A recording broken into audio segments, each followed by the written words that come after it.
Hello বন্ধুরা, মুনমুন কিচেনে তোমাদের সবাইকে স্বাগত। আমি চলে এসেছি আবার একটা নতুন রেসিপি নিয়ে। রুই মাছের পাতলা ঝোল, বাঙালির প্রিয় রুই মাছ। দেখো, মাছগুলোকে প্রথমে ধুয়ে নুন মাখিয়ে রেখেছি একটা প্লেটে। তারপর পটলকে দেখো সরু সরু লম্বা করে কেটেছি। দেখো, তোমাদেরকে দেখাচ্ছি, পটলগুলো ঠিক এইভাবে সরু সরু লম্বা করে কেটে নিয়েছি।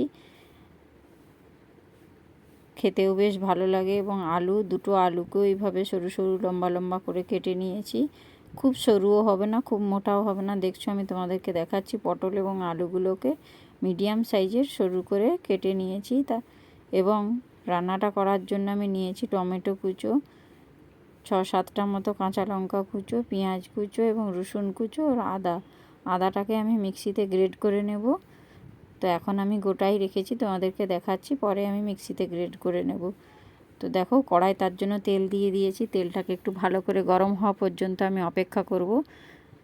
সেই গরম তেলের মধ্যে 1 চামচ হলুদ দিয়ে দিলাম। হলুদটা দেওয়ার কারণ হচ্ছে, তাহলে মাছগুলো যখন ছাড়বো তেলটা গায়ে ছিটকে পড়বে না। এবার যে মাছগুলো আমি নুন মাখিয়ে রেখেছিলাম, সেই মাছগুলোকে একটা একটা করে গরম তেলের মধ্যে ছেড়ে দিচ্ছি। প্রথমে আমি মাছগুলোকে ভালো করে ভেজে নেব, লাল লাল করে। দেখো বন্ধুরা, মাছগুলো কিভাবে লাল লাল করে ভেজে নিচ্ছি। এইভাবে বাকি মাছগুলোকেও আমি একই রকমভাবে ভেজে নেব। দেখো, মাছগুলো আমার ভাজা একদম রেডি, সুন্দর লাল লাল করে আমি ভেজে নিয়েছি। এবার কড়াই আমি সামান্য তেল দিলাম। যে তেলটায় আমি মাছ ভেজেছিলাম সেই তেলটাই রয়েছে। তারই মধ্যে আমি যে পটলগুলো সরু করে লম্বা করে কেটে রেখেছিলাম, সেই তেলের মধ্যেই পটলগুলোকে দিয়ে ভালো করে ভেজে নেব। আমি এখনও পর্যন্ত কোনো আলাদা করে তেল অ্যাড করিনি। ওই মাছের তেলেতেই আমি ভালো করে পটল আলু সব কিছুকে কষে নেব। তাহলে দেখবে এই মাছের ঝোলটা খেতে খুব সুন্দর হবে এবং খুব টেস্টিও হবে। দেখো, পটলগুলো আমার একেবারে সুন্দর লাল লাল করে ভাজা হয়ে এসেছে, তোমরা দেখতেই পাচ্ছ। এর থেকে আর বেশি ভাজবো না, ভাজলে পটলের গুণাগুণগুলো চলে যাবে। দেখো, এভাবে আমি এবার ছান্তায় করে তুলে নিচ্ছি। তেলটা ঝারিয়ে পটলগুলোকে তুলে একটা পাত্রের মধ্যে রেখে দিচ্ছি। পটলটা আমার একদম ভাজা হয়ে গেছে। এবার দেখো, কড়াতে এখনও যথেষ্ট পরিমাণ এখনও অনেক তেল রয়েছে। ওই তেলের মধ্যেই আমি যে আলুগুলো সরু সরু করে কেটে রেখেছিলাম লম্বা লম্বা করে, সেইগুলো দিয়ে দিচ্ছি এবং সেগুলো ভালো করে ভেজে নিচ্ছি।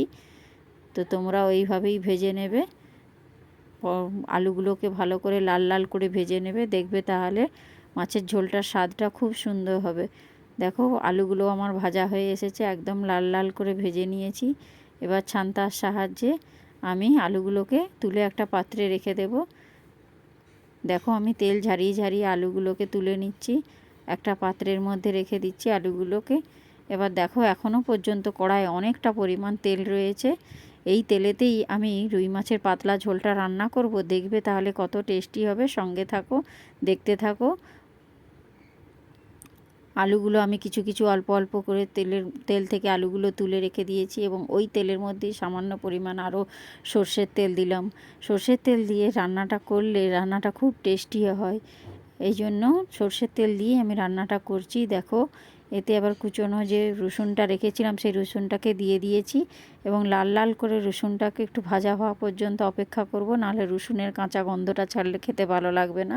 তো দেখো, এবার কুচো করা যে পেঁয়াজগুলো ছিল সেই পেঁয়াজগুলোও আমি ওতে অ্যাড করছি এবং রসুন আর পেঁয়াজটাকে একটু ভালো করে ভেজে নেব নেড়ে চেড়ে।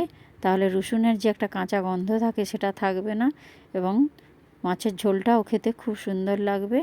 দেখো, পেঁয়াজ আর রসুনটা ভাজা হওয়া পর্যন্ত আমি অপেক্ষা করছিলাম। দেখো, রসুন আর পেঁয়াজটা আমাদের ভাজা হয়ে গেছে। এবার যে আদাটা আমি তোমাদেরকে দেখে রেখেছিলাম, সেই আদাটাকে আমি মিক্সিতে গ্রেড করে নিয়েছি, সেটাকেও ওই তেলের মধ্যে দিয়ে দিলাম। দিয়ে ভালো করে একসঙ্গে মশলাটাকে একটু কষিয়ে নিচ্ছি। একটু সময় করে ধরে মশলাটা কষতে হবে, নাহলে আদা আর রসুনের মশলার কাঁচা গন্ধটা ছাড়বে, দেখবে তাহলে খেতে ভালো লাগবে না। এবার দেখো, আমার আদাটা বেশ সুন্দর করে ভাজা হয়ে গেছে। এবার কেটে রাখা টমেটোগুলো আমি ওতে অ্যাড করলাম এবং টমেটোটাকে দিয়েও ভালো করে একটু কষিয়ে নিতে হবে।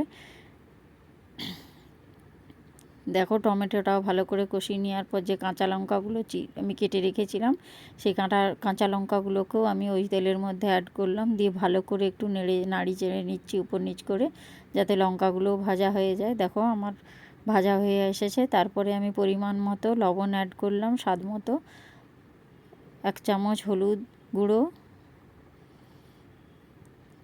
1 চামচ ধনে গুঁড়ো এবং 1 চামচ লঙ্কা গুঁড়ো দিলাম। লঙ্কার গুঁড়োটা আমি একটু কম করেই দিলাম, কারণ আমি এখানে কাঁচা লঙ্কা ব্যবহার করেছি, কাঁচা লঙ্কা অনেকগুলো দিয়েছি। এর থেকে বেশি গুঁড়ো লঙ্কা দিলে তরকারিটা খুব ঝাল হয়ে যাবে, মাছের ঝোলটা প্রচণ্ড ঝাল হয়ে যাবে। এই জন্য আমি একটু কম করেই গুঁড়ো লঙ্কাটা ব্যবহার করেছি। তোমরা চাইলে, তোমরা যারা ঝাল খেতে ভালোবাসো তারা 1 চামচের জায়গায় 2 চামচ গুঁড়ো লঙ্কা অ্যাড করতে পারো। তো আমি একটু ঝাল কমই খাই, এই জন্য কম করেই লঙ্কা গুঁড়োটা দিলাম। এবার একটু একটু করে জল দিয়ে, সামান্য সামান্য জল দিয়ে আমি মশলাটা ভালো করে কষিয়ে নিচ্ছি। যে গুঁড়ো মশলাগুলো অ্যাড করলাম সেই মশলাগুলো দেখো বেশ সুন্দর করে কষিয়ে নিচ্ছি। মশলা থেকে পুরো তেল ছেড়ে বেরিয়ে এসেছে। দেখো মশলাটা আমার একদম রেডি হয়ে গেছে কষা। এখন এবার যে পটল আর আলুটা আমি ভেজে রেখেছিলাম, সেই আলু আর পটলটা ওর মধ্যে দিয়ে দেব, দিয়ে মশলার সঙ্গে ভালো করে কষিয়ে নেব। মশলার সঙ্গে আলু আর পটলটাকে বেশ ভালো করে কষিয়ে নিচ্ছি। তাতে দেখবে ঝোলের স্বাদটা খুব সুন্দর লাগবে। মশলাটা যদি না ভালো করে কষা হয় তাহলে মশলার ভেতর থেকে একটা কাঁচা গন্ধ ছাড়ে। আলু আর পটল আর মশলাটা দিয়ে ভালো করে কষে নিচ্ছি। সামান্য সামান্য পরিমাণ জল দিয়ে আমি মশলাটা কষছি। পটলের মধ্যে যাতে স্বাদ মতো লবণ আর স্বাদ মতো তেলটাও প্রবেশ করে, তার জন্য আমি অপেক্ষা করছি। দেখো মশলা থেকে তেল ছেড়ে বেরিয়ে এসেছে, মশলাটা এবার আমার কষা হয়ে এসেছে।